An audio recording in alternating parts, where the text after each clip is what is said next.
በክርስቶስ አታፍሩም። በክርስቶስ የሚያፍር ቢኖር ጌታችን በክብር በመጣ ጊዜ በአባቱ ፊት ያፍርበታል። ስለዛ ማንም ክርስቲያን አያፍርም በክርስቶስ። ስለዛ ስለ ክርስቶስ አውሩ።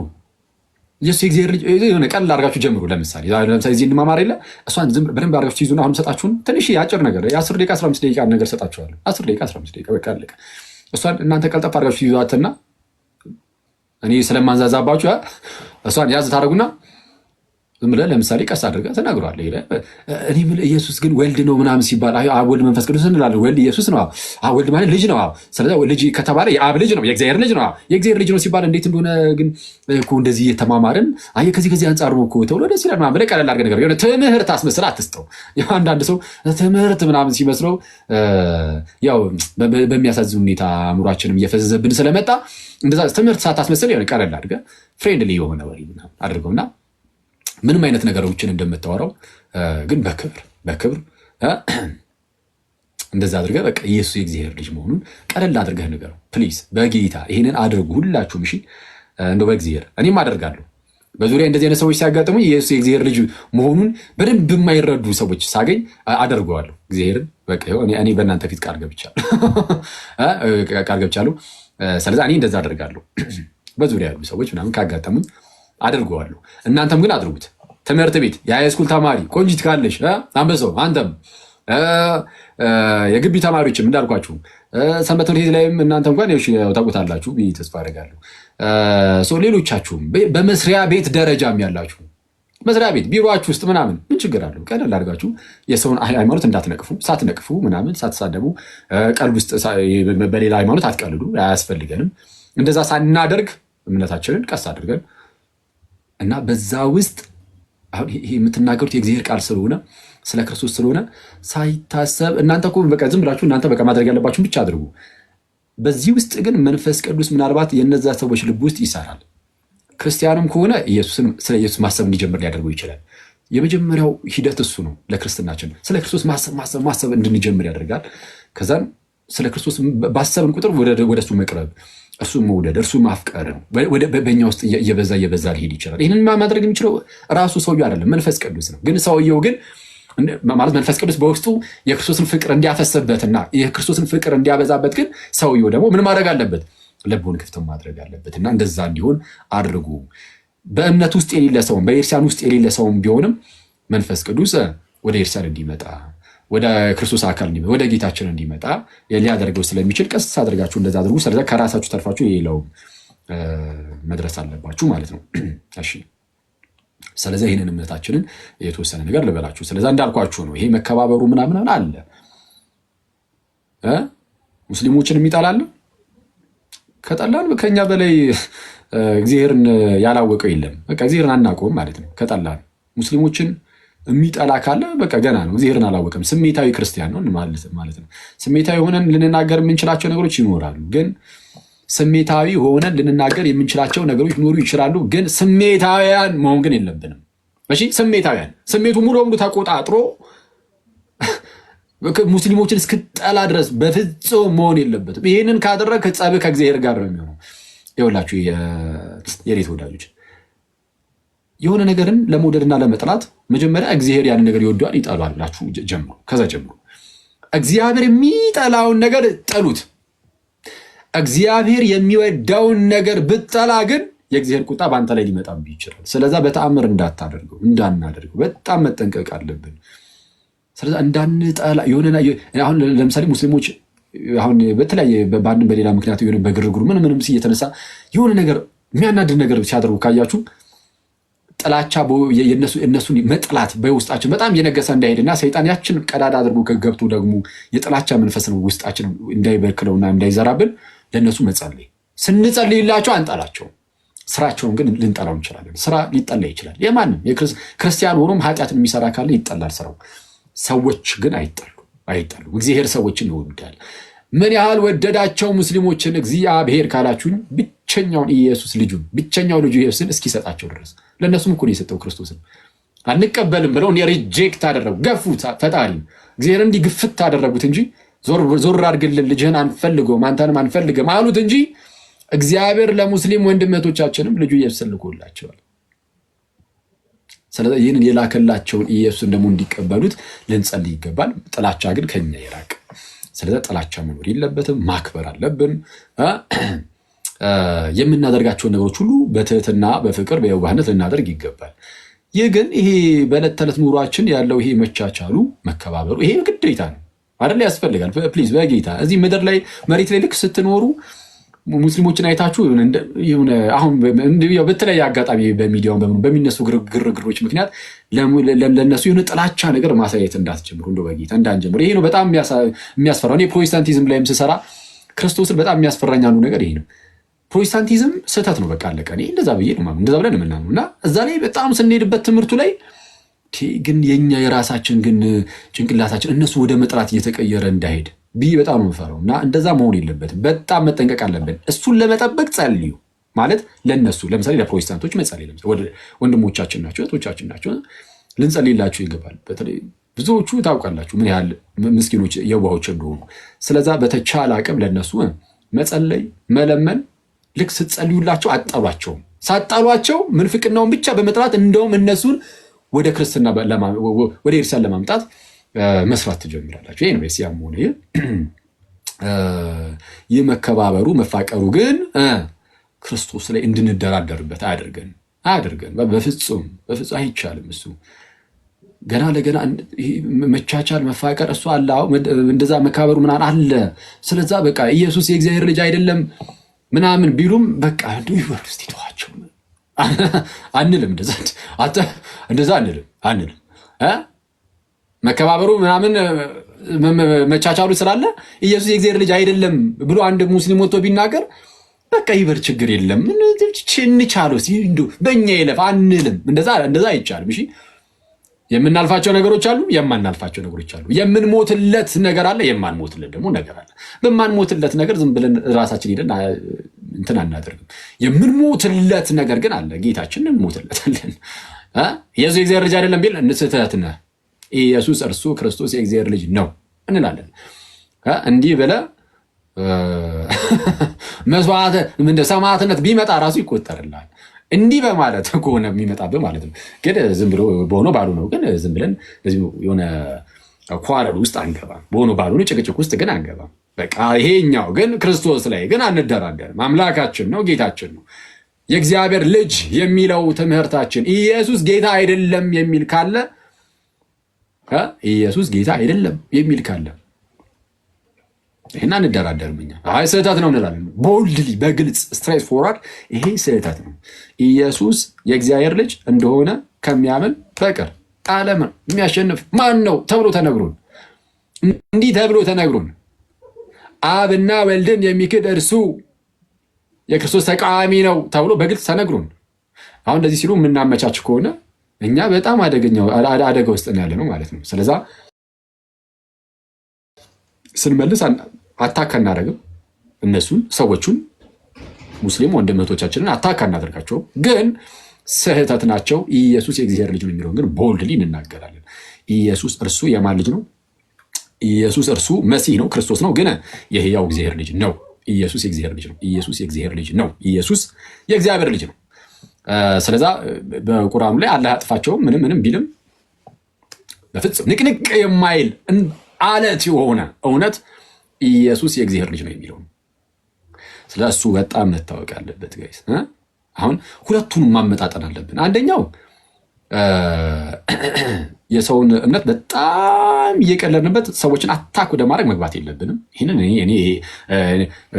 የኔ አፕሮች ያ ነው። በቃ እኔ ብቻ ሳይሆን በክርስትናው አፕሮች ፕሪንስፕላችን ሰዎችን ማብሸቅ የለብንም። በጣም መጠንቀቅ አለብን። ግን ያው ስሜታዊ ስለምንሆን በጣም ይሄ ማብሸቅ ነገር እኛ ላይ ሲመጣብን፣ ሲያበሽኩን፣ ጌታችንን ሲሳደቡብን፣ አምላካችንን ሲሳደቡብን ምን የእናንተ ይኸው ባይሆን የራሳችሁ መጽሐፍ ላይ እንደዚህ የሌለ እንደ እያልን አሁን ተለያዩ ሰዎች በጣም በስፋት እንደዚህ ያደርጉ የለ በቃ እንግዲህ ከመጣው አንጻር በቃ እንደዛ አይደለም።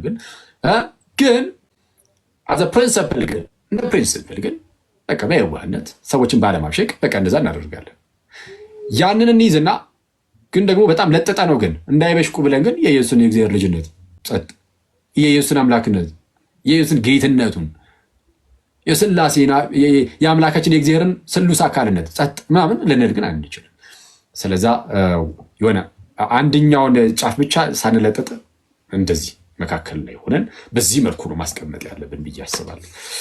እሺ፣ ስለዚህ አሁን ሰብሰብ ስትሉ ከጓደኞቻችሁ ጋር ምናምን የምትማማሯትን ነገር ልስጣችሁ፣ በምን መልኩ እንደምትነግሯቸው ኢየሱስ የእግዚአብሔር ልጅ እንደሆነ ከመጽሐፍ ቅዱስ ለማሳየት ማለት ነው። እንግዲህ ኢየሱስ የእግዚአብሔር ልጅ ነው አይደለም ከሚለው ጋር በተያያዘ ብዙ ሰዎች የሚያነሱት ነገር ምን መሰላችሁ? አይ ኢየሱስ የእግዚአብሔር ልጅ አይደለም የሚሉና በተለይ በእስልምና ውስጥ ያሉ ወንድሞቻችን ምናምን ግን መጽሐፍ ቅዱስ ላይ እኮ የእግዚአብሔር ልጅ እንደሆነ ይናገራል ስትሏቸው በግልጽ ኢየሱስ የእግዚአብሔር ልጅ እንደሆነ መጽሐፍ ቅዱስ ይናገራል ስትሏቸው አይ ኖ እሱ እኮ ሌሎችም ፍጥረታት የእግዚአብሔር ልጅ ተብሏል፣ ለሌሎችም ፍጥረታት አብ አባት ተብሏል። ስለዛ የኢየሱስ የእግዚአብሔር ልጅነት ከሌላው የተለየ አይደለም። በቃ እንደዚህ እናንተ እንደምታስቡት አይነት ልጅነት ከሌላው ይሄ ሌሎች ፍጥረታት ምናምን እኛ ራሳችን የእግዚአብሔር ልጅ እንባል የለ ከኛ ሁሉ በተለየ መልኩ ኢየሱስ የእግዚአብሔር ልጅ አይባልም ይላሉ። እኛ ደግሞ ኧረ ይባላል እንላለን። ከማን ተምረን? ከሰማይ። ይሄ ምድር አለ፣ ይሄ ስጋና ደም የተገለጠ አይደለም፣ ከሰማይ የሆነ ነው ጌታችን እንዳለን በምን እናውቃለን? እሱን ትንሽ ነገር ላሳያችሁ። ይሄ ኖርማል ምድር ላይ ያሉ ሰዎችም ፍጥረታት የእግዚአብሔር ልጅ እንደሚባሉ እንግዲህ በጣም ብዙ ማሳያዎች አሉ። ዘፍጥረት ምዕራፍ 6 ላይ ለምሳሌ በሴት በኩል የሚመጡ ዘሮች ማለት ነው። አዳም ሴትን ይወልድና ከዛን በሴት በኩል የሚመጡት ትውልዶች አሉ፣ በቃየል በኩል የሚመጡ ደግሞ ትውልዶች አሉ። እና በሴት በኩል የሚመጡ ትውልዶችን ዘፍጥረት ምዕራፍ 6 ቁጥር 2 ላይ የእግዚአብሔር ልጆች ብሏቸዋል። የእግዚአብሔር ልጆች። ኢሳያስ ምዕራፍ 63 ቁጥር 16 ላይ ምን ይላል? አንተ አባታችን ነህ፣ ስምህም ከዘላለም ታዳጊያችን ይላል። አንተ አባታችን ነህ፣ ሰው አባታችን ተብሏል እግዚአብሔር። ሚልኪያስ ምዕራፍ 2 ቁጥር 10 ላይም ለሁላችን አንድ አባት ያለን አይደለምን? አንድ አምላክስ የፈጠረን አይደለምን ይላል። ስለዛ የተፈጠረው በአንድ አምላክ ነው፣ ለሁላችን ያለን አንድ አባት ነው እየተባለ ይነገራል። ስለዚህ የእግዚአብሔር ልጆች ተብሎ ወይም ደግሞ አብ አባታችን ነው ተብሎ እንደዚህ ሊጠራ ይችላል። መላእክትም የእግዚአብሔር ልጅ ተብለዋል። መላእክት በኢዮብ ምዕራፍ 1 ቁጥር 6 ላይ ትንቢተ ኢዮብ መጽሐፈ ኢዮብ ምዕራፍ 1 ቁጥር 6 ምዕራፍ 2 ላይም ከዕለታት በአንድ ቀን የእግዚአብሔር ልጆች በእግዚአብሔር ፊት ለመቆም መጡ ይልና ከዕለታት በአንድ ቀን የእግዚአብሔር ልጆች በማን ፊት? በእግዚአብሔር ፊት ለመቆም መጡ። በእግዚአብሔር ፊት የሚቆሙት መላእክት ናቸው አይደለ? በእግዚአብሔር ፊት የሚቆመው እኔ ገብርኤል ነኝ እንዳለ ሰው በእግዚአብሔር ፊት ለመቆም መጡ ይልና በመካከላቸው ማን ነበረ? በመካከላቸውም ሰይጣን ነበረ። ሰይጣን ደግሞ በመካከላቸው መጣ ይላል። ኢዮብን ለመፈተን ፍቃድ ሊወስድ ማለት ነው ከእግዚአብሔር። ስለዚህ የእግዚአብሔር ልጆች ተብሎ ደግሞ እንደዚህ ይጠራሉ። መላእክት የእግዚአብሔር ልጆች ተብለዋል። ሰዎች የእግዚአብሔር ልጆች ተብለዋል። አይሁዳውያን የእግዚአብሔር ልጆች ተብለዋል። ቅድም እንዳልኳችሁ ዮሐንስ ምዕራፍ 8 ላይም አንድ አባት አለን እርሱም እግዚአብሔር ነው ብለው አይሁዳውያን ሲናገሩ አይተናል። ታዲያ የጌታችን በምንድን ነው የሚለየው ከተባለ አጠር አድርጌ ነው የምነግራችሁ። የመጀመሪያው በመጽሐፍ ቅዱሳችን ላይ የእግዚአብሔር የገዛ ልጁ ተብሎ የተጠራ ከጌታችንና ከመድኃኒታችን ከኢየሱስ ክርስቶስ በቀር ማንም የለም። ነጥብ 1 በሉ። ነጥብ 1 የእግዚአብሔር የገዛ ልጅ፣ የእግዚአብሔር የገዛ ልጁ his own son የራሱ የገዛ ልጁ የገዛ ልጅ ተብሎ ሊጠራ የሚችለው ከኢየሱስ በቀር ማንም የለም በመጽሐፍ ቅዱሳችን። አብም የገዛ አባቱ ተብሎ ለኢየሱስ ካልሆነ በስተቀር ሌላ ለማንም ሊጠራ አይችልም። በመጽሐፍ ቅዱሳችን ላይ ኢየሱስ የእግዚአብሔር የገዛ ልጁ ተብሎ ተጠርቷል ብቻው፣ ሌላ አይጋራውም ይሄንን አገላለጽ። ምክንያቱም የገዛ የሚለው ቀጥታ ከእርሱ የተገኘ እንደሆነ ስለሚያሳይ የገዛ ነው የሚለው። ማስረጃ ሮሜ ምዕራፍ 8 ቁጥር 32 ላይ እንዲላል ለገዛ ልጁ ያራራለት ነገር ግን ስለ ሁላችን አሳልፎ የሰጠው እንዲያ ሁሉን ነገር ከእርሱ ጋር እንዴት አይሰጠንም ይላል። ለማን ያራራ? ለገዛ ልጁ ያራራለት። ለገዛ ልጁ ያራራለት ካለ ኦኬ፣ ኢየሱስ የገዛ ልጁ ነው። ኢየሱስ ምኑ ነው? የገዛ ልጁ ነው። የገዛ ልጁ ነው ማለት ቀጥታ ከእርሱ የሚገኝ ነው ማለት ነው። ልክ ለምሳሌ ያንተ የገዛ ልጅህ ከተባልክ ቀጥታ ከአንተ የተወለደ ነው ማለት ነው። ኢየሱስ የአብ የገዛ ልጁ ተብሎ ተነግሮለታል። አብም ደግሞ ለኢየሱስ የገዛ አባቱ ተብሎ ተነግሮለታል። ብቻ ለኢየሱስ ብቻ። ዮሐንስ ወንጌል ምዕራፍ 5 ከቁጥር 17 ጀምሮ ጌታችን ኢየሱስ እንዲህ አለ፣ አባቴ እስከ ዛሬ ይሰራል እኔም ደግሞ እሰራለሁ አለ። የአገላለጽ በጣም ከባድ አገላለጽ ነው። እንዲህ የሚል አለ፣ አባቴ እስከ ዛሬ ይሰራል እኔም እሰራለሁ የሚል ማን አለ? ማንም የለም ከማን በቀር? የገዛ ልጁ ከሆነው ከጌታችን በስተቀር። እና እንደ ሰው አባቴ እስከዛሬ ይሰራል እኔም ደግሞ እሰራለሁ አለና ዝቅ አለና እዛው ቁጥር 18 ላይ ቀጣይ ቨርስ ማለት ነው። ቅዱስ ዮሐንስ እንደዚህ ያለ እንግዲህ ሰንበትን ስለሻረ ብቻ አይደለም ይልቁንም ራሱን ከእግዚአብሔር ጋር አስተካክሎ እግዚአብሔር የገዛ አባቴ ነው ስላለ አይሁድ ሊገሩት ይፈልጉ ነበር አለ። እንደው ተቋረጠ መሰለኝ። አንዴ ይህን ትመጣብኝ እስቲ ቆይ ይሰማል ብዬ ተስፋ አደርጋለሁ። ኢየሱስ እንግዲህ ሰንበትን ስለሻረ ብቻ አይደለም ይልቁንም ራሱን ከእግዚአብሔር ጋር አስተካክሎ ራሱን ከእግዚአብሔር ጋር ምን አድርጎ አስተካክሎ እኩል አድርጎ ራሱን ከእግዚአብሔር ጋር እኩል አድርጎ እግዚአብሔር ምን ነው ይላል የገዛ አባቴ ነው ስላለ አይሁድ ሊገድሉት ይፈልጉ ነበር ያለ አብዝተው ይፈልጉት ነበር። እግዚአብሔር ምን ነው ስላለ መጽሐፍ ቅዱሳችሁን ገልጣችሁ ታነበው እግዚአብሔር አባቴ ነው ስላለ ተብሎ ተተርጉሞ ልታገኙ ትችላላችሁ። አማርኛው ላይ ግን ትክክለኛው ትርጉም የገዛ አባቴ ነው የሚል ነው። ብዙዎች የእንግሊዝኛ ቨርዥኖች ጥሩ ናቸው። his own father ይላል ወይም my own father የገዛ አባቴ አለ። አብ የገዛ አባቱ ተብሎ የሚነገርለት ለኢየሱስ ነው። ለአብ የገዛ ልጁ ተብሎ የሚነገርለትም ለኢየሱስ ብቻ ነው። ከኢየሱስ ውጭ ካለ አንድ ማስረጃ አምጡ ብሎ መጠየቅ ይቻላል። አንድ ማስረጃ የገዛ ልጁ ተብሎ ማንም የለም። የገዛ አባቱ ተብሎ አንድም የለም። በጌታችንና በወልድና በአብ መካከል ያለው አንዱ ግንኙነት ይሄ ነው። ስለዚህ የመጀመሪያው ነጥብ ይሄ ነው። የገዛ ልጅ የገዛ አባት ተብሎ የሚቀመጠው ይሄ አገላለጽ። ሁለተኛ ነጥብ ኢየሱስ ለአብ የገዛ ልጁ ከሆነ የአብ የገዛ ልጁ ደግሞ ስንት ነው? አሁን የገዛ ልጅ ብዙ የገዛ ልጆች አሉት ያሉትም አንድ ብቻ ነው የገዛ ልጅ ያለው።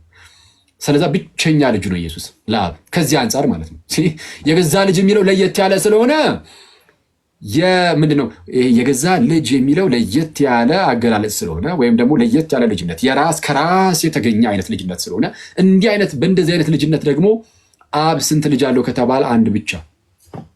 እኛው ልጆቹ ነን፣ ግን የገዛ ልጆቹ አይደለንም። የገዛ ልጅ አንድ ብቻ ነው ያለው፣ እርሱም ጌታችንና መድኃኒታችን ኢየሱስ ክርስቶስ ይባላል። ኢየሱስ ብቻ ነው የአብ ልጅ። ማስረጃ ዮሐንስ ወንጌል ምዕራፍ 1 ቁጥር 14 ላይ ቃልም ሥጋ ሆነ በእኛም አደረ ጸጋንና እውነትንም የተመላ ነው ይልና አንድ ልጅም ከአባቱ ዘንድ እንዳለ ያለውን ክብሩን አየን አለ። ስንት ልጅ? አንድ ልጅ። ከብዙዎች መካከል አንዱ ልጅ አይደለም፣ ብቸኛ ልጅ ማለት ነው። ሂዝ ኦንሊ ቢጋትን ሰን ማለት ነው። ኦንሊ ቢጋትን ሰን ብቸኛ ልጅም አንድያ ልጅም ብቸኛ አንድያ ልጅ አንድ ልጅም አለ። ብቸኛ ልጅ አለው። እኛስ ልጆቹ አይደለንም? ለአብ ነን፣ ግን የክርስቶስ ልጅነት ይለያል። የገዛ ልጁ ነው ኢየሱስ። ለአብ የገዛ ልጁ ከእርሱ የሚገኝ የሆነ ልጁ በስጦታ የተሰጠው አይደለም፣ የገዛ የሆነ ልጁ እንደዛ በመሆኑ ምክንያት ብቸኛ ልጁ ነው። ተጨማሪ ማስረጃ ዮሐንስ ወንጌል ሰው ምዕራፍ 1 ቁጥር 18 ላይ ከቁጥር 17 ጀምሮ ሕግ በሙሴ ተሰጥቶ ነበረ፣ ጸጋና እውነት ግን በጌታ በኢየሱስ ሆነ ይልና መቼም ቢሆን እግዚአብሔርን ያየው አንድ እንኳ የለም፣ በአባቱ እቅፍ ያለ አንድ ልጁ እርሱ ግን ተረከው ይላል።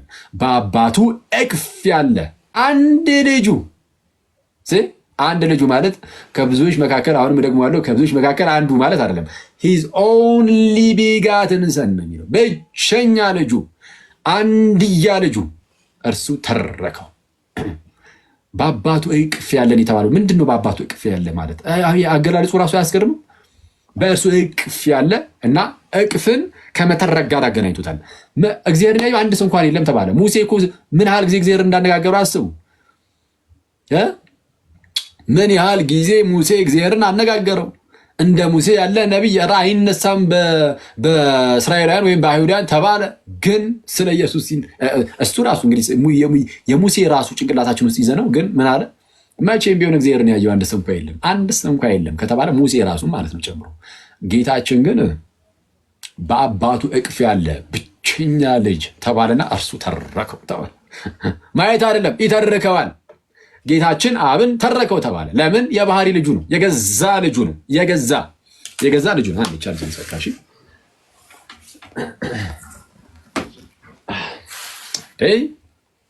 ሰው ብቸኛ አንድያ ልጁ ነው። ተጨማሪ ማስረጃ ዮሐንስ ወንጌል ምዕራፍ 3 ቁጥር 16 ጌታችን እንደዚህ አለ። አንዴ ሶሪ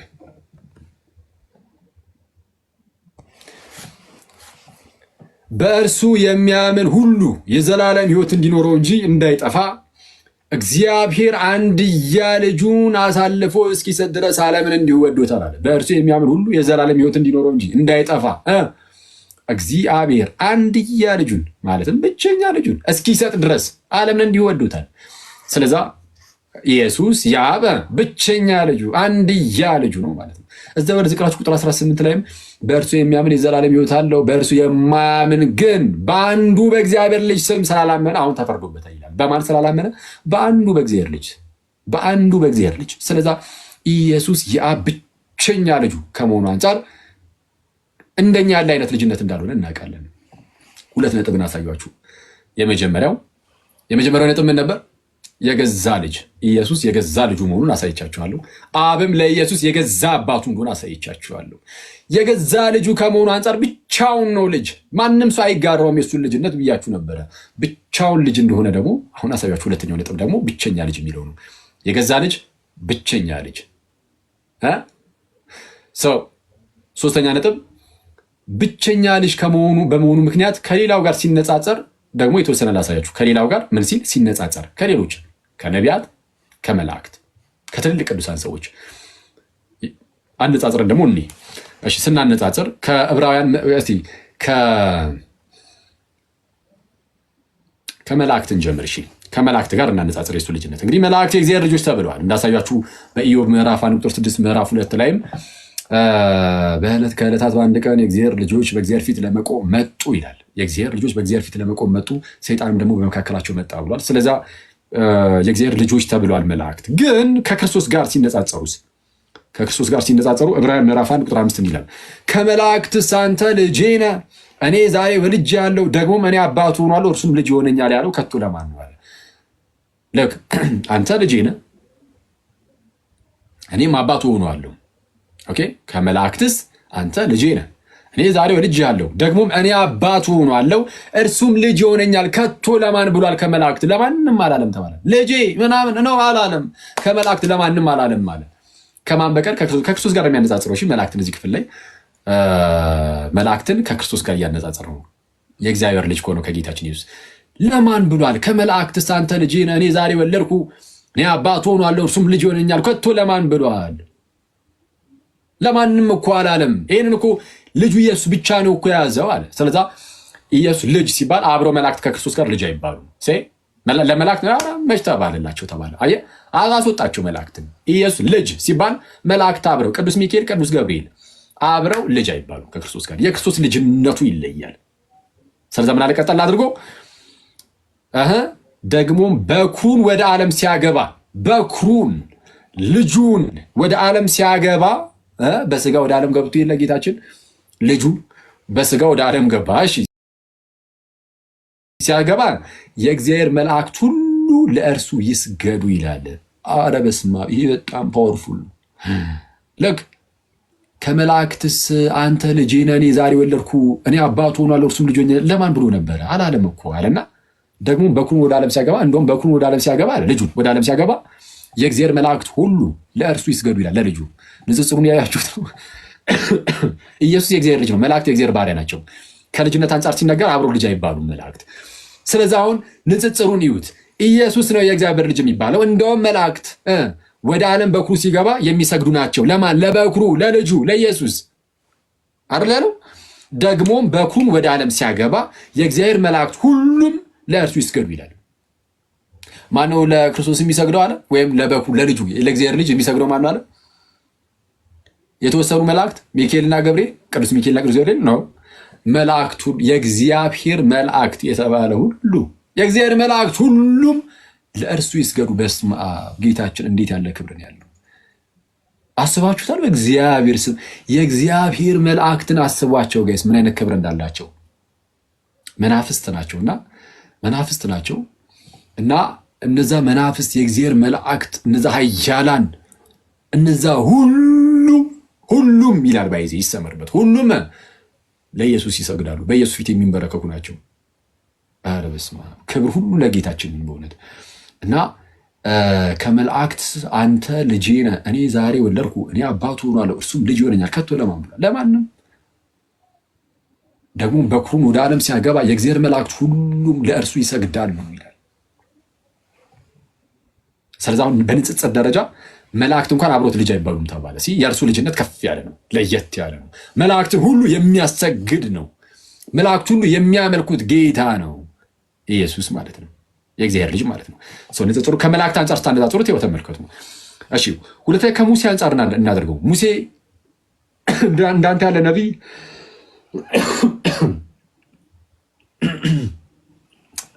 አይነሳም የተባለለት ነው እና እንደርሱ ያለ ነቢይ አልተነሳም ተብሎ የተነገረለት ነው።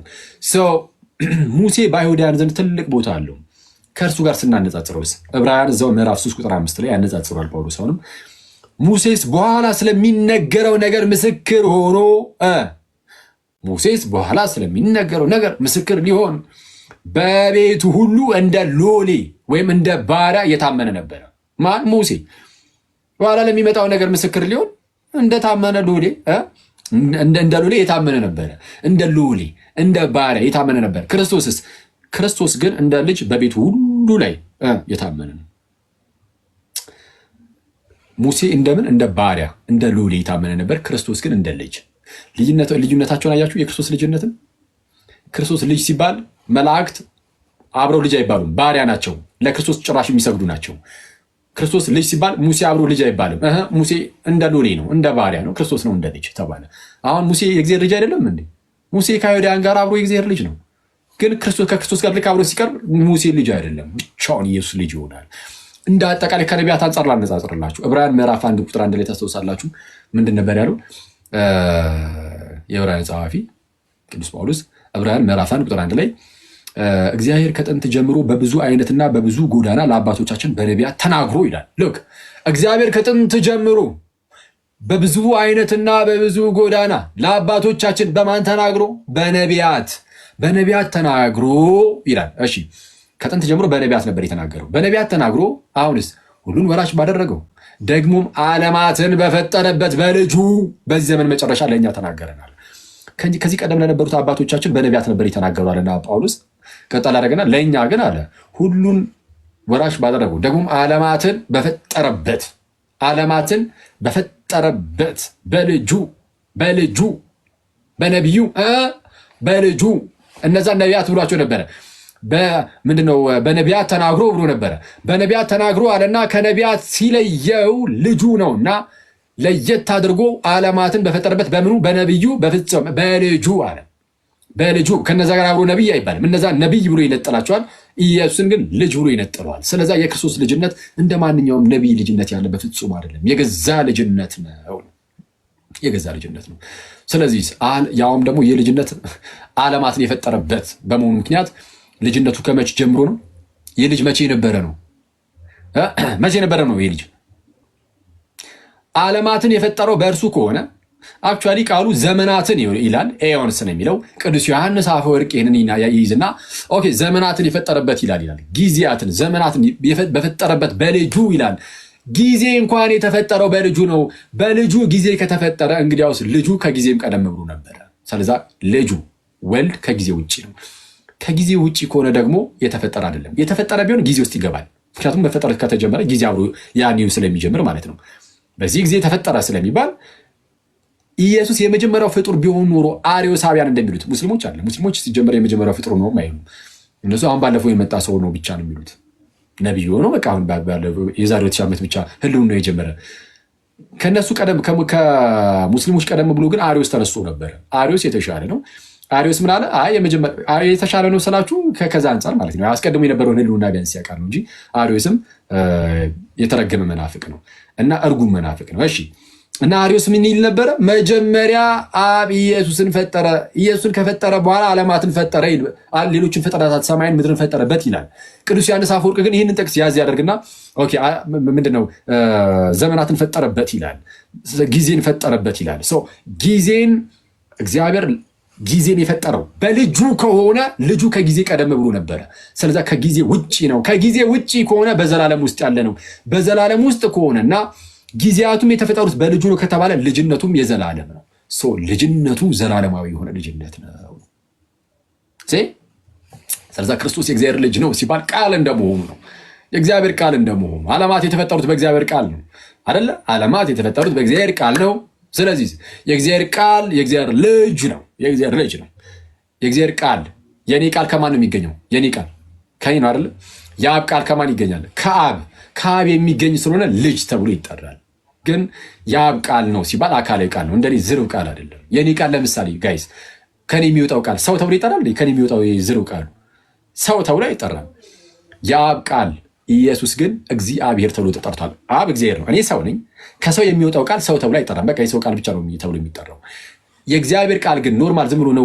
ይሄ ከኛ ጋር ሲገለጥ የሚወጣው ዝሩ ቃል ስላልሆነ አካላዊ ቃል ስለሆነ ስለ ኢየሱስ ስንናገር ከእግዚአብሔር የተገኘው ያ ቃል ግን አካላዊ ነውና እግዚአብሔር ተብሏል። ዮሐንስ ወንጌል ምዕራፍ 1 ቁጥር 1 ላይ በመጀመሪያ ቃል ነበረ፣ ቃልም በእግዚአብሔር ዘንድ ነበረ፣ ቃልም እግዚአብሔር ነበረ ተብሎ እንደተጠራ አካላዊ ነው። ቃል አካላዊ ነው። እግዚአብሔር ነው። ቃል እግዚአብሔር ነው። እግዚአብሔር ዓለማትን በቃሉ ፈጠረ፣ ሚኒንግ በልጁ ፈጠረ። ለዛ ነው ቆላሲስ ምዕራፍ 1 ቁጥር 15 ላይም እርሱ የማይታይ አምላክ ምሳሌ ነው ይልና ልጁ ኢየሱስ እኮ ነው። ከላይ ወደ ፍቅሩ ልጅ መንግስት አፈለሰን ይልና ልጅ ካለ በኋላ እርሱ የማይታይ አምላክ ምሳሌ ነው። ልጅነቱ እንዴት ለየት እንደሚል እርሱ የማይታይ አምላክ ምሳሌ ነው። ልጁ በመሆኑ ምክንያት ነው እንደዚህ የተባሉ። ባይዘቢ የባህሪ ልጁ ባይሆን ኖሮ ለማይታይ አምላክ ምሳሌ ተብሎ አይነገርም። እግዚአብሔርን የሚመስለው አለ የለም ይላል ነቢየ እግዚአብሔር ኢሳያስም። እግዚአብሔርን የሚመስለው ማንም የለም ይላል። ኢየሱስ ግን የማይታይ አምላክ ምሳሌ ነው ተባለ። ለምን? የገዛ ልጁ ስለሆነ። ሁሉን ወራሽ ባደረገው ደግሞ ዓለማትን በፈጠረበት በልጁ በዚህ ዘመን መጨረሻ ለኛ ተናገረን ብሎ ዕብራውያን ምዕራፍ 1 ቁጥር 2 ላይ ማለት ነው ቁጥር 3 ላይ እንዲህ ይላል፣ እርሱም የክብሩ ነጸብራቅና የባህሪው ምሳሌ ነው ይላል። ልጁን ማለት ነው። ልጁ የባህሪው ምሳሌ ነው።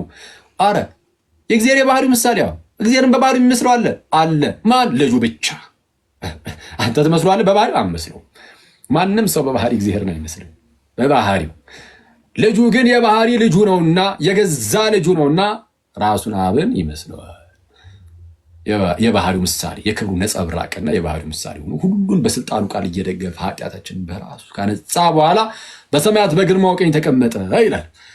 ስለዚህ ቆላስይስ 1:15 ላይ እርሱ የማይታይ አምላክ ምሳሌ ነው ይልና የሚታየውም የማይታየውም በሰማይም ያለው በምድርም ያለው ልክ ያው እርሱ ይልና ጌታችን ነው። ልጁን የማይታይ አምላክ ምሳሌ የማይታይ አምላክ ምሳሌ የተባለው ልጁ ስለሆነ ነው ብያቸዋል። የገዛ ልጁ ስለሆነ ነው ብያቸዋል እንጂ እግዚአብሔርን በምንም አንመስለውም። እንደዛ ካለ በኋላ በሰማይም ያለው አለ ተመልከቱ፣ በምድርም ያለው እሺ፣ የሚታየውም ኦኬ፣ የማይታየውም አለቅነት ቢሆን ስልጣናት፣ ጌትነት ቢሆን ግዛት፣ ይህ ሁሉ በእርሱ ተፈጥሯልና ከፍጥረት ሁሉ በፊት እርሱ በኩር ይላል። በሰማይም ያለው በልጁ ማለት ነው አይደል? ልክ በሰማይም ያለው በምድርም ያለው የሚታየው የማይታየው አለቅነት፣ ስልጣናት፣ ግዛት፣ ጌትነት ሁሉ በእርሱ ተፈጥረዋልና ከፍጥረት ሁሉ በፊት ምንድን ነው? ከፍጥረት ሁሉ በፊት ፍጥረት ከሚባል ነገር ሁሉ በፊት በኩር ነው። ፍጥረት ከሚባለው ነገር ይነጠለውና ከዛ ፍጥረት ከሚባል ነገር ምናምን በፊት ምንድን ነው? ፍጡር ነው አይልም፣ በኩር ነው። ኦኬ፣ በኩር ልጅ ነው። ፕሮቶቶኮስ ልጅ ነው። ከፍጥረት ሁሉ በፊት በኩር ነው። ፍጡር ነው የሚለውን ቃል አልተጠቀመውም። ባይዚ ላይ አንድ ሊቅ ይህንን ያነሳና ስለሌላው ሲናገር ፍጥረት እያለ ይናገራል። ልክ እሱ ጋር ሲመጣ ግን በኩር ነው ይላል። አርጊንስ ነው። አርጊንስን ተሳቀ ነው የምንጠቅሰውና በተለይ እዚህ እና ለዛ ነው ዝም አንድ ሊቅ ብዬ ላልፎ የነበረው። ኤኒዌይስ ከፍጥረት ሁሉ በፊት ምንድነው? በኩር ነው፣ የተወለደ ነው። ስለዛ ልጅነቱ ከፍጥረት ምናምን በፊት ፍጥረት ውስጥ ጊዜ የለም አለ። ጊዜ ፍጥረት ውስጥ አለ። ስለዛ ከጊዜ በፊት በኩር ነው። ስለዛ ያሉ ፍጥረታትን ሁሉ በእርሱ ተፈጠሩ። ስለዛ ሁሉ የእርሱ ናቸው። ልጅነቱን አያችሁት? ሰው ይህንን አራተኛ ነጥብ አድርጋችሁ ብትይዙ ጥሩ ይመስለኛል። የትኛውን? ቆይ የመጀመሪያው ነጥብ ምን ሰጥቻችሁ ነበር? እንከልስ። የመጀመሪያው ነጥብ ኢየሱስ እርሱ የእግዚአብሔር የገዛ ልጁ ነው የሚል አሳየኋችሁ። ኢየሱስ የገዛ ልጁ ነው። አብም የገዛ አባቱ ተብሎ የተጠራው ለእርሱ ብቻ ነው። ሌላ መጽሐፍ ቅዱስ ማስረጃ ማንም ሰው ማምጣት አይችልም። የገዛ ልጅ ተብሎ አያመጣም። ስለዛ ብቻውን የገዛ ልጅ ነው። የገዛ ልጁ በመሆኑ ምክንያት ብቸኛ ልጁ ሆኗል። ብቸኛ ልጁ ነው። በቃ የገዛ ልጁ የአብ የገዛ ልጁ ኢየሱስ ብቻ ነው፣ እኛ አይደለም። የገዛ ልጁ ማለት ከእርሱ የሚገኝ ስለሆነ ብቸኛ ልጁ ነው። ሁለተኛው ነጥብ እርሱ ነው። ኢየሱስ ብቸኛ ልጁ መሆኑ ከኛ ይለየዋል። እኔ ብቸኛ ልጁ ነኝ የሚላለ ለአብ ብቸኛ ልጁ ነኝ የሚል በነጠላ ራሱን ብቻ ወክሎ ማለት ነው። ብቸኛ ልጁ ነኝ የሚል የለም። ኢየሱስ ግን ብቻውን ልጅ እንደሆነ መጽሐፍ ቅዱስ በተደጋጋሚ ነግሮናል።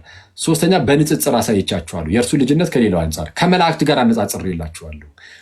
መላእክት ከክርስቶስ ጋር ሲሆኑ አብረው ልጅ እንኳን ተብለው ሊጠሩ እንደማይችሉ ይልቁንም ባሪያ ሆነው የእግዚአብሔር መላእክት ሁሉ ለበኩሩ እንደሚንበረከኩ እንደሚሰግዱ የእግዚአብሔር መላእክት ሁሉ ለእርሱ ይስገዱ ይላል ተብሎ እንደተነገረ ከሙሴ ጋር አወዳድሬላችኋለሁ። ዕብራውያን 3ን ከመላእክት ጋር ዕብራውያን ምዕራፍ 1 ከቁጥር 5 ጀምሮ ያለውን ከሙሴ ጋር ዕብራውያን ምዕራፍ 3 ቁጥር 5 ጀምሮ ያለውን ጠቅሼላችሁ ሙሴ ይመጣ ዘንድ ላለው ምስክር ሊሆን በቤቱ ሁሉ ላይ እንደ ሎሌ የታመነ ነበር፣ እንደ ባሪያ የታመነ ነበር። ክርስቶስ ግን በቤቱ ላይ እንደማን እንደ ልጅ የታመነ ነበር። እንደ ልጅ ብሎ ሙሴ አብሮ ከክርስቶስ ጋር ሲቀርብ ልጅ መሆን እንዳልቻለ አሳይቻችኋለሁ።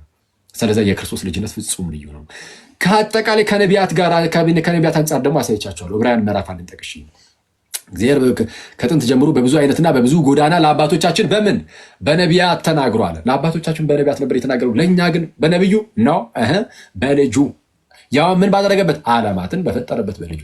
ስለዚህ ከነቢያት አንጻር አድርጌ በንጽጽር እንደዚህ ያሳየኋችሁ። አራተኛ ነጥብ አድርጋችሁ እንድትወስዱልኝ የፈለግኩት ልጅነቱ ቀጥታ የገዛ ልጅ ከመሆኑ አንጻር የአብ የባህሪው ምሳሌ ተብሎ እንኳን እስኪጠራ ድረስ ነው። ስለዚህ ዓለማትን የፈጠረበት ከመሆኑ አንጻር እሱን ያዙት። ማለትም ዓለማትን በፈጠረበት በልጁ ነው ያለው፣ ጊዜያትን በፈጠረበት በልጁ ነው ያለው። አንደኛ እሱን ያዙ። እርሱም የክብሩ ነጸብራቅና የባህሪው ምሳሌ ነው ብሏል። የባህሪው ምሳሌ መሆን የሚችል ማንም የለም። እግዚአብሔር በባህሪው ይመስለዋል? የለም። እግዚአብሔር በምን ትመስሉኛላችሁ ያለውም እግዚአብሔር ለዛ እኮ ነው። ስለዛ የባህሪው ምሳሌ የሆነው የገዛ ልጁ ስለሆነ ነው እንጂ ሌላማ ማንም አይሆንም፣ ፍጥረት ምናምን አይሆንም። ኢየሱስ ግን የገዛ ልጁ ስለሆነ የባህሪው ምሳሌ መሆን ይችላል። ቆላሲስ ይሄ ዕብራውያን 1:3 ላይ ነው። ቆላሲስ 1:15ንም ጠቅሼላችሁ ነበር። የማይታይ አምላክ ምሳሌ ይለውና የማይታይ አምላክ ምሳሌ ይለውና እሺ፣ ከዛስ በሰማይም ያለው በምድርም ያለው የሚታየው የማይታየው አለቅነት፣ ስልጣናት፣ ግዛት፣ ጌትነት ሁሉ በእርሱ ተፈጥረዋልና ከፍጥረት ሁሉ በፊት እርሱ በኩር ነው ይላል። ስለዛ የማይታይ አምላክ ምሳሌ ሆነው የገዛ ልጁ ከመሆኑ አንጻር ነው እና ከፍጥረት አንጻርም ይሁት ዓለማት ሁሉ የተፈጠሩት ጊዜያት ሁሉ የተፈጠሩት በእርሱ ስለሆነ ከጊዜ በፊት ነውና ከዘላለም ነው ደግሞ የእርሱ ልጅነት። ስለዚህ ይለያል። ከዘላለም ልጅ ሆነውን ከራስ ጋር ታነጻጽራለህ እንዴ? ማይ ብራዘር የባህሪ ልጅ ሆነውን ወይም የገዛ ልጁ የሆነውን እርሱን ከራስ ጋር አጣይት አይነጻጸርም እና ሰው የክርስቶስ ልጅነትን ከዚህ አንጻር ልንመለከቱ ይገባል። እና ኢየሱስ በዚህ ደረጃ ከሆነ ልጅነቱ የመጻፋቸው ምክንያት ራሱ ይሄ ሆኖ ልናገኙ እንችላለን። ለምሳሌ ዮሐንስ ወንጌል ታላቅ የሆነ ወንጌል አይደለም? ኢየሱስ የእግዚአብሔር ልጅ የሚለውን ሰዎች እንዲያምኑ ተብሎ የተጻፈ ነው። ዮሐንስ ወንጌል ማስረጃ ዮሐንስ ወንጌል ምዕራፍ 20 ቁጥር 31 ላይ ኢየሱስ እርሱ ክርስቶስ የእግዚአብሔር ልጅ እንደሆነ ታምኑ ዘንድ አምናችሁም በስሙ ሕይወት ይሆንላችሁ ዘንድ ይህ ተጽፏል አለ። ወንጌሉ የተጻፈው እኮ አለ ዮሐንስ ኢየሱስ እርሱ ክርስቶስ የሕያው እግዚአብሔር ልጅ እንደሆነ እንድታምኑ አምናችሁም ደግሞ በስሙ ሕይወት ይሆንላችሁ ዘንድ ይህ ተጽፏል አለ። ስለዛ የተጻፈው የወንጌል መጽሐፍ እንኳን ምክንያት ነው። ታዲያ እንደማንኛውም ዝም ብሎ ልጅ ከሆነ የወንጌል መጽሐፍ እንኳን ምክንያት እስኪሆን ድረስ ይሆናል? አይሆንም እኮ። አክሊል የእግዚአብሔር ልጅ እንደሆነ እንድታውቁና በስሙ ሕይወት እንዲሆንላችሁ የተጻፈው ሊባል ነው እንዴ? አይባልም። ኢየሱስ የገዛ የአብ ልጅ ነው።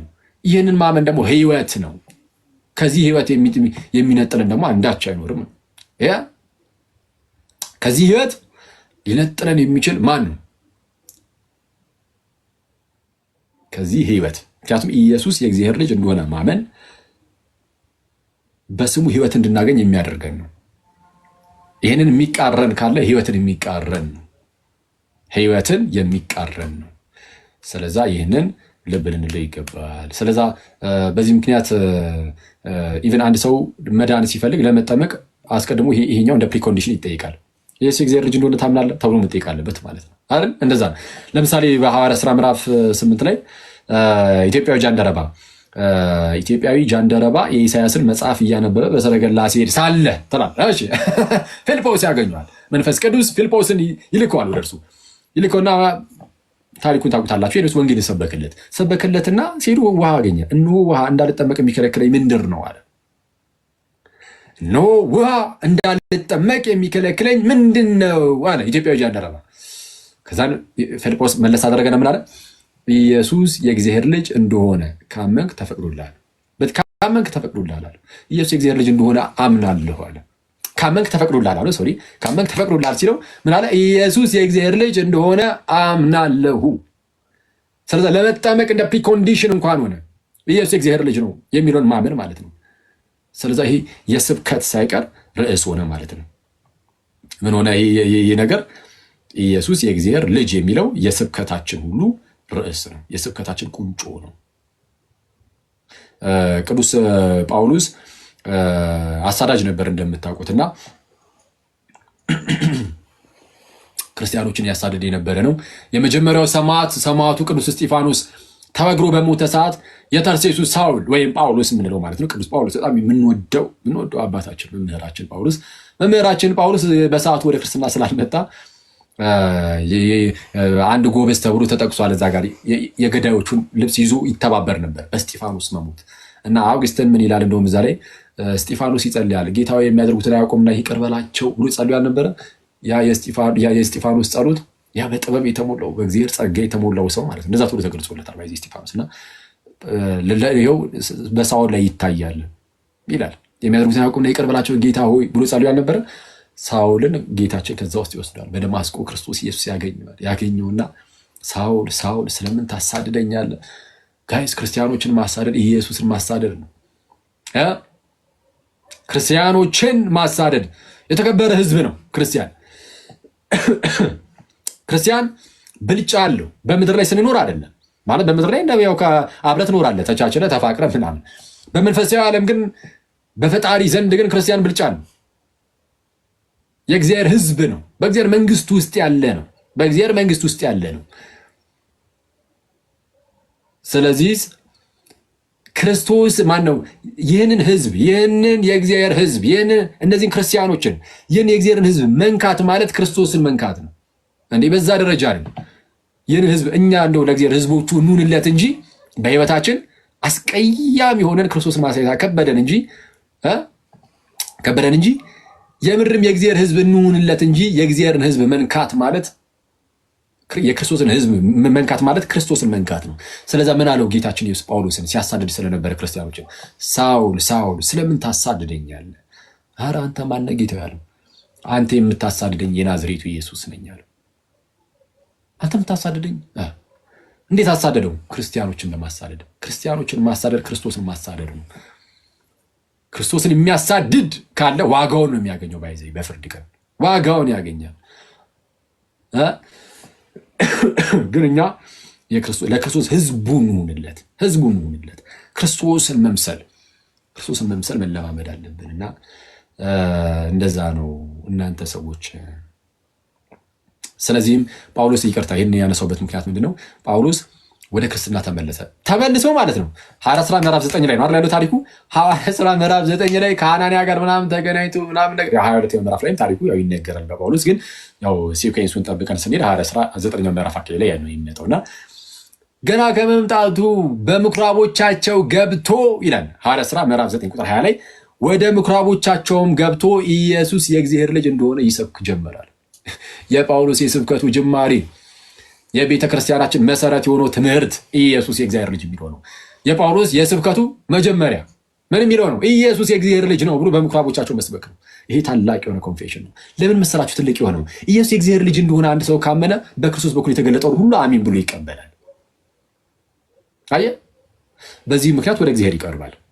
በልጁ በኩል ካልሆነ ቤትም መቅረቢያ የለም። ልክ ጌታ ምሳሌ እንደሰጠ ማለት ነው። አንድ ክፍል ላይ ለነዛ አደገኛ ገበሬዎች ባሪያዎችን ይልክ ነበረ እንዲሰበስቡ ማለት ነው። ምርት ባሪያዎችን ሲልኩባቸው ኧረ ቆይ ብሎ ገደሏቸው። ባሪያዎችን ጌታቸው የሚልካቸውን ባሪያዎች ማለት ነው። ነቢያትን ለማለት ነው ምሳሌው። ገደል ነቢያትን ሲልኩ አንዳንዶቹን ገደሏቸው፣ አንዳንዶቹን ወግረው አባረሯቸው። ልጄንስ ያፍሩታል ብሎ መጨረሻ ላይ ልጁን ላከ ይላል። ልጁን ደግሞ ወራሹ መጣ ብሎ ገደሉታል። ልክ እንደዚህ ነው። ነቢያትን እግዚአብሔር ላከ፣ መጨረሻ ላይ ልጁን ላከ። ከልጁ በኋላ ነቢይ የለም። ከልጁ በፊት ብዙ ነቢያት መጥተው ነበረ፣ ግን የነቢያት ሁሉ መደምደሚያ ኢየሱስ መጣ። ስለዛ መጨረሻ ላይ በልጁ ተናገረ።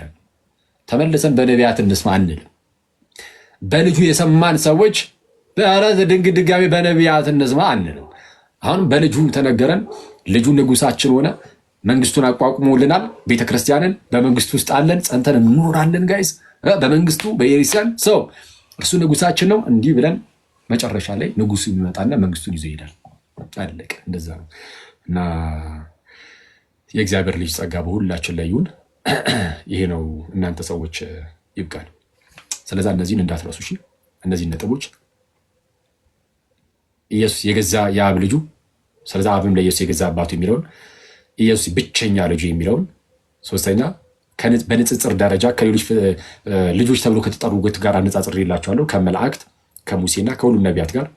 ዘና አራተኛው ነጥባችን ደግሞ ኢየሱስ የእግዚአብሔር ልጅ ሲባል ከባህሪው አንጻር የባህሪው ምሳሌ ተብሏል። የማይታይ አምላክ ምሳሌ ተብሏል። እሱ ውስጥ አካተን ደግሞ ከዘላለም የሆነ ልጅነት እንዳለው አሳይተናል። ከፍጥረት ሁሉ በፊት ልጅ እንደተባለ አይደለ? ዘና አምስተኛ በምን አጠቃለል ነው? በዚህም ምክንያት የወንጌል መጽሐፍ እንኳን ምክንያት ሆኗል። ኢየሱስ የእግዚአብሔር ልጅ እንደሆነ ታምኑ ዘንድ አምናችሁ በስሙ ሕይወት ይሆንላችሁ ዘንድ ተብሎ እንኳን እስኪነገር ይህ ተጽፏል ተባለ። ኢየሱስ የእግዚአብሔር ልጅ እንደሆነ እንድታምን የተጻፈው እስኪባል ድረስ ለመጠመቅ እንደ ፕሪኮንዲሽን ሆኗል፣ እንደ ቅድመ ሁኔታ ይህን ማመን። ስለዛ ትልቅ ነገር ነው ማለት ነው። እንደ ማንኛውም አይደለም፣ እንደ ማንኛውም ልጅነት አይደለም ማለት ነው። የጳውሎስ የመጀመሪያው ስብከቱ እንደሆነ አይተናል። ጳውሎስ ገና ወደ ክርስትና ከመምጣቱ ኢየሱስ የእግዚአብሔር ልጅ እንደሆነ በምኩራቦቻችሁ መስበክ ጀመረ ነው የሚለን።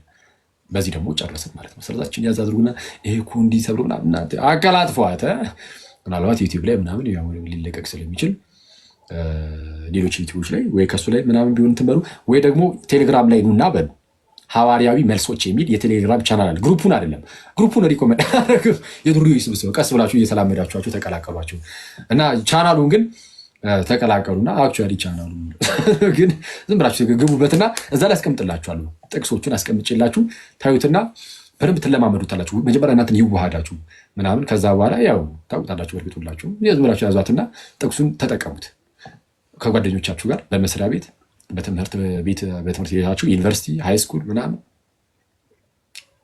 እና በየትኛውም አጋጣሚ እንደዛ ተጠቀሙ። በቤታችሁ ውስጥ ለተናናሽ ወንድሞቻችሁ፣ እህቶቻችሁ፣ ለኩዮቻችሁ፣ ለወንድሞቻችሁ እንደዛ ለማጋራት ትሞክራላችሁ ማለት ነው። ይብቃል። ኮሜንት ልክፈትላችሁና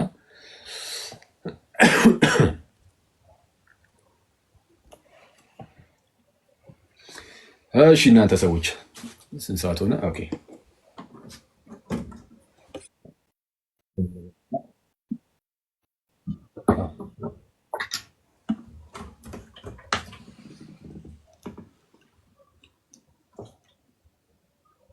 ውሃ እንጠጣለን አይሻልም? ጋይስ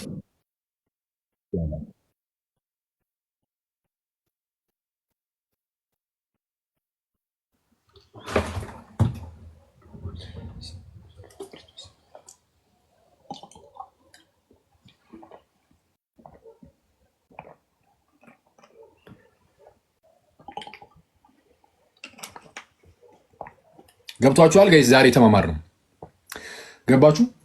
ትምህርታችን ምናምን ዛሬ ተማማር ነው። ግልጽ ይመስለኛል አይደል?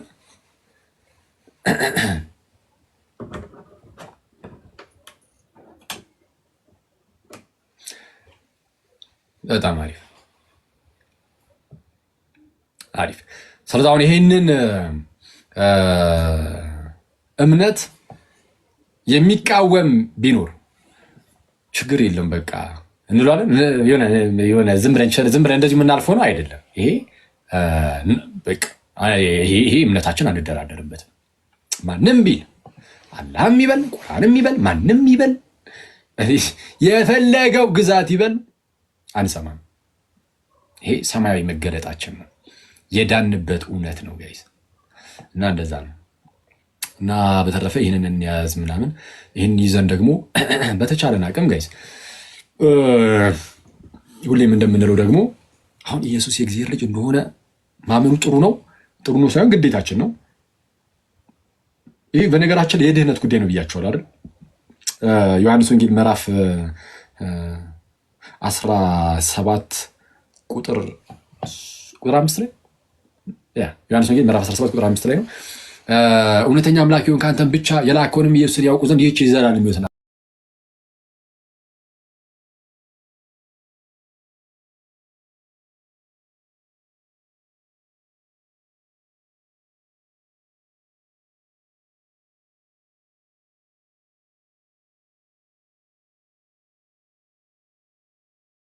ይህ ሁሌም በተደጋጋሚ ነው ልንነጋገር የሚገባው።